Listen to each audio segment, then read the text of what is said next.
I view awakening as a primary cornerstone of Buddhism. The Buddha's awakening is really the foundation, the cornerstone for our practice and the trajectory of Buddhism. The Buddha, in his own practice, practiced both what we could call the gradual approach and the sudden approach. The gradual approach is more of a step-by-step process of purification and integration, leading to the lessening of habit patterns of mind and habits of personality structuring. The sudden is more the Buddha's awakening experience, and these diverged into the gradual becoming the Theravadan practice path, and the sudden became the Zen path over time.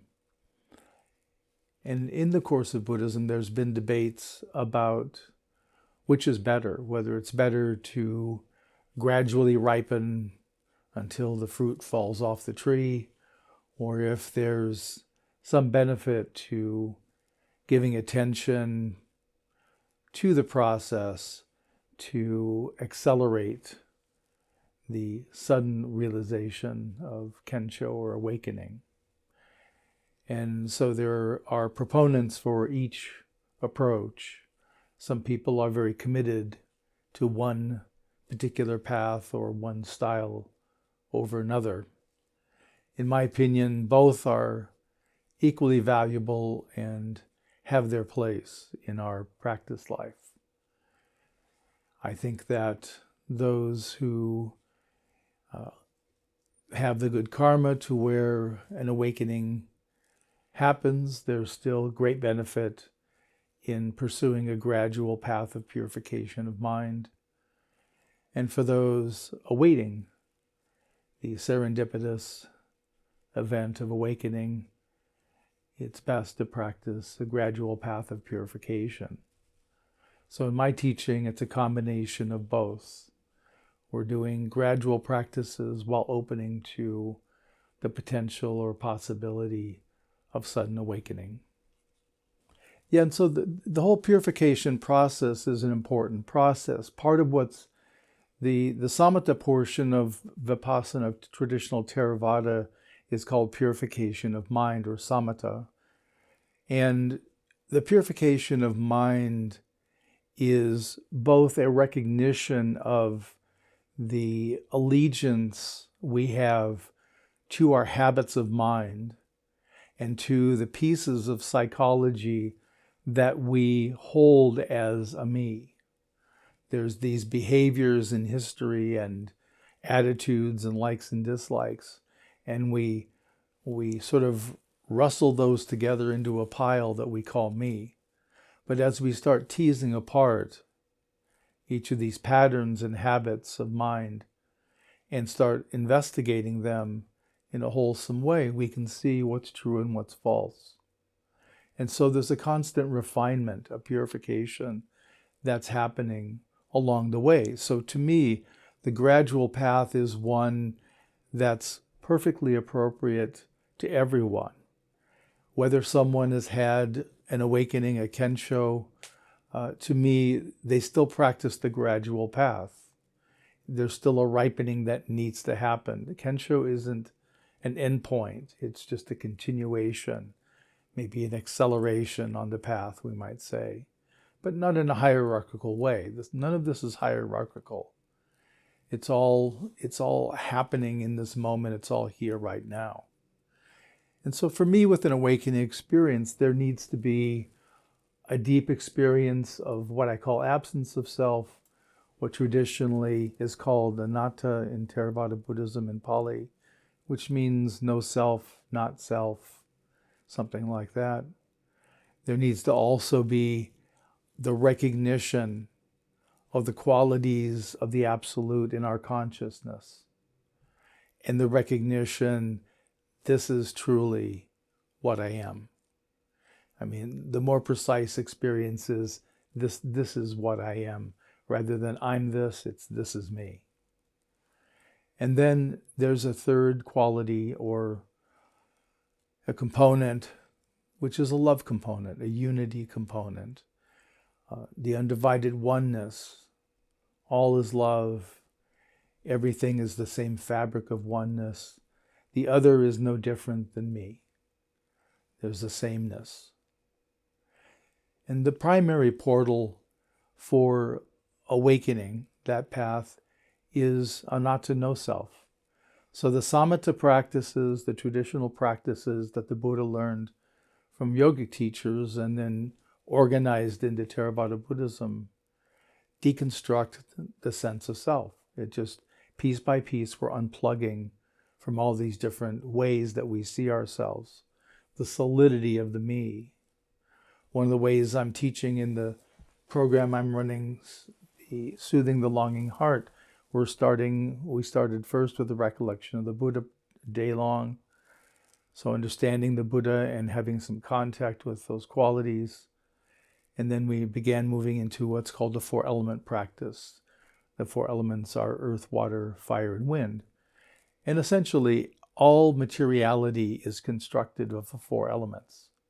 So as we learn them, we begin to see into the solidity, into the conceptual solidity of all reality, and begin to break it down to its 4 elements.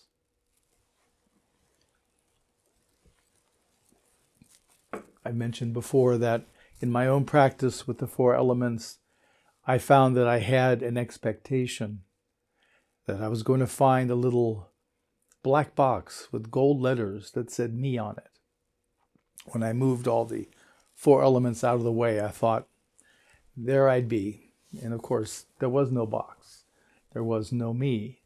So part of the impact of the gradual approach is again and again getting to that point that we recognize and we separate out all the parts by identifying them clearly. And we find there's nothing else there. And so when we have that experience repeatedly over a period of time, it really helps us unplug from the solidity of the me, which opens us up.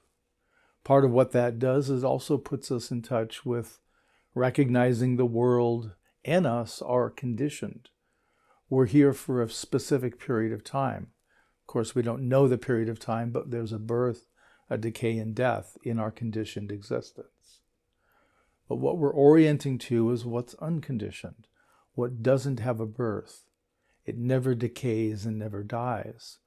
So that's what we're making contact with. And the awakening is the awakening of the Absolute in our consciousness. So it awakens.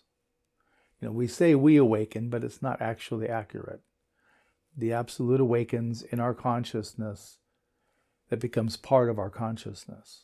It already is, but we recognize it, we learn about it.